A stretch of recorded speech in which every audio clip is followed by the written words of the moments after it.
En algunos países latinoamericanos existen ya estudios sobre el riesgo que pueden tener los movimientos de población, el avance de la desertificación y sobre todo el agua estancada por la sequía para la transmisión de determinadas enfermedades en zonas cercanas a los polos. Estamos hablando de enfermedades que en principio son propias de las regiones tropicales. Los grandes transmisores de estas enfermedades, los mosquitos, podrían amenazar a más de 1.000 millones de personas para el año 2050 en lugares donde antes no suponían ningún peligro. Vamos a hablar ahora con el doctor Juan Diego Maya. Es director del Instituto de Ciencias Biomédicas de la Facultad de Medicina de la Universidad de Chile. Lleva más de 15 años estudiando alternativas terapéuticas contra el mal de Chagas, que hasta el momento tiene muy difícil tratamiento y cura. Buenas tardes, buenos días para usted allá en Chile. Bienvenido. Gracias por atendernos. Muchas gracias, María, por conversar conmigo. Creo que en Chile, por situar a los oyentes, han vivido últimamente los veranos más calurosos. ¿Están constatando realmente en el país cambios en el comportamiento o en los ciclos del clima?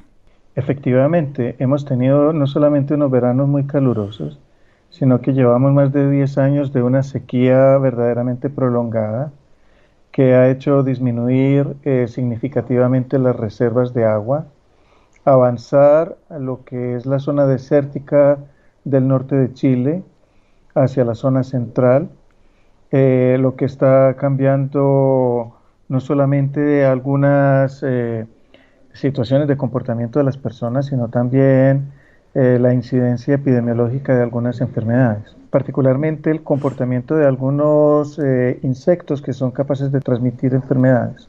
Desde la comunidad científica, precisamente, ustedes alertan de la necesidad de adoptar medidas de prevención, de no bajar la guardia. ¿Qué enfermedades hoy no presentes en Chile, en el sur del continente, podrían manifestarse? ¿Cuáles son esos peligros de los que ustedes me estaba hablando? En primer lugar, podríamos hablar de la llegada de agentes transmisores de enfermedades por vía terrestre o por vía marítima, como es, por ejemplo, los mosquitos que transmiten la malaria, la fiebre amarilla, el Zika, porque se generan algunas de las condiciones de temperatura que los podrían albergar. Por el otro lado, algunos insectos que son endémicos nuestros y que tienen un ciclo de vida selvático, digamos silvestre, más que selvático, silvestre, podrían cambiar su comportamiento a ser domiciliarios y por lo tanto introducir en las casas de las personas los agentes patógenos que transportan. Esto producto de que la elevación de las temperaturas hace que el insecto pueda buscar unas condiciones mucho más benignas dentro de las viviendas o cerca de las viviendas.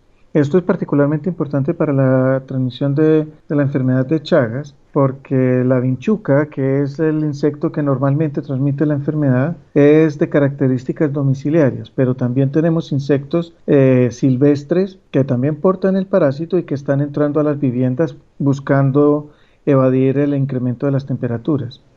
Háblenos precisamente del mar de Chagas. Ustedes, los científicos chilenos, llaman la atención sobre las enfermedades que están siendo desatendidas por la Organización Mundial de la Salud.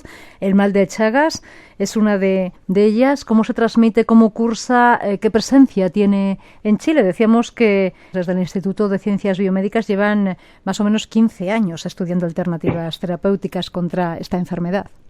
Correcto, mira. La enfermedad de Chagas es una enfermedad producida por un parásito. Ese parásito se llama Trypanosoma cruzi. Este parásito es transmitido por un insecto, como te decía, la vinchuca, y tiene una característica que lo distingue de las otras enfermedades parasitarias por cuanto esta es una enfermedad crónica. El parásito, la infección puede pasar inclusive desapercibida, la persona que se infecta puede no darse cuenta de esto. Y un grupo de personas al cabo de unos 20 años, digamos, puede comenzar a producir síntomas producto de los daños que el parásito produce a nivel digestivo o a nivel cardíaco. Sobre todo a nivel cardíaco es donde se producen las consecuencias más importantes porque pueden ser potencialmente fatales o producir mucha discapacidad. Esto porque el paciente tiene unas características de edad que está en el rango productivo y por lo tanto estas incapacidades pueden atentar contra su propia productividad. Así que la enfermedad se procura tratar en cuanto se diagnostica. Hay dos fármacos para ello, se llaman nifurtimox o besnidazol. Este último es el que más se usa en Latinoamérica y en otras partes del mundo también, pero que para la fase ya instalada, crónica, sintomática, no tiene mucha eficacia y no es 100% eficaz para producir la cura, que también es muy difícil de determinar. Así que se hace necesario buscar otras alternativas para el tratamiento de esta enfermedad. Nosotros en el laboratorio hemos estado buscando nuevos componentes, nuevos agentes y hemos ensayado a lo más 500 moléculas distintas, tratando de encontrar aquella que pueda complementar o reemplazar al tratamiento convencional, pero debido a que es una enfermedad desatendida y que no somos parte de la industria farmacéutica, cuesta mucho tiempo poder analizar todo este conjunto de fármacos de una manera más eficiente. Ahora yo estoy investigando una manera de mejorar el tratamiento convencional con besnidazol, mejorando algunas condiciones que se puedan presentar en el sujeto o en el paciente que está infectado, de manera tal que el organismo pueda hacerle frente de mejor manera a la enfermedad. Doctor, entiendo que el mal de Chagas no es endémico de Chile. Es endémico de toda Latinoamérica. Lo que pasa es que se considera que la transmisión por el insecto ya ha sido interrumpida gracias a las medidas de salud pública que trataron de erradicar el insecto de las viviendas. Pero se considera endémico en tanto que la enfermedad se puede transmitir de madre a hijo por vía placentaria. Eso hace que las pacientes que son asintomáticas y que no saben de su enfermedad puedan transmitirlo durante el embarazo a su descendencia y por lo tanto tener hijos e hijas con esta enfermedad. Las hijas podrían eventualmente también ser portadoras asintomáticas y a su vez transmitirlo.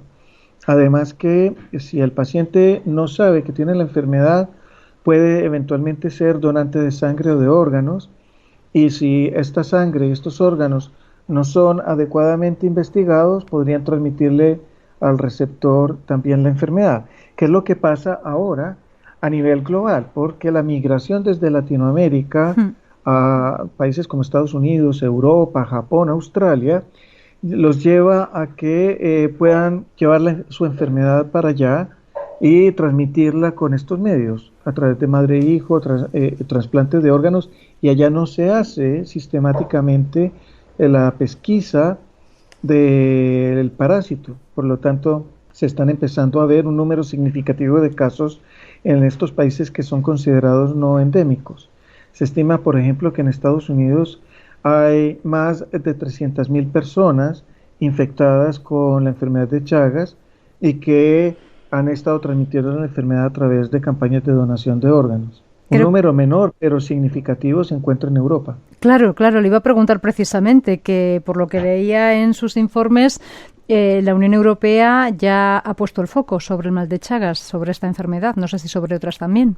Sí, efectivamente, debido precisamente a la migración importante de países endémicos y sobre todo de aquellos países donde el control es muy malo, como por ejemplo Bolivia, Paraguay, de alguna manera Perú, lleva a las personas a los países de la Unión Europea, y solamente ahora, sobre todo en España, se están implementando las medidas necesarias para poder investigar la presencia del parásito en sangre en estas personas.